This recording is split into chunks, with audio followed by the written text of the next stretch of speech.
દિવ્ય ભાસ્કરના evening news બુલેટિનમાં આપનું સ્વાગત છે. હું છું ધ્રુવી. ફટાફટ નજર કરીએ 10 મોટા સમાચાર પર. અલ કાયદા સાથે સંકળાયેલા 4 ને એટીએસે ઝડપ્યા. ગુજરાતના 3 અને અન્ય રાજ્યનો એક વ્યક્તિ પકડાયો, જે સોશિયલ મીડિયા પર અલ કાયદાની વિચારધારા ફેલાવતા હતા.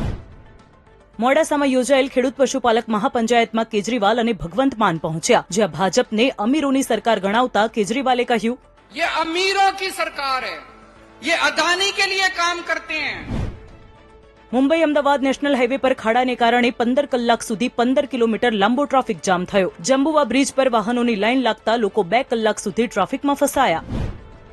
આપ ઉપપ્રમુખ દેવેન્દ્ર વસાવાએ ચૈતર વસાવાની જામીન મુદ્દે સરકારને હુંકાર કરતા કહ્યું, ગુજરાત સરકાર, કેન્દ્ર સરકાર જે પણ સ્થાનમાં સમજવું હોય તો અત્યારે પણ ટાઈમ છે, સમજી જાઓ. દિન 7માં ચૈતરભાઈને છોડો, નહીં છોડો તો આદિવાસીનો પરચો જોવા માટે તમે તૈયાર રહો.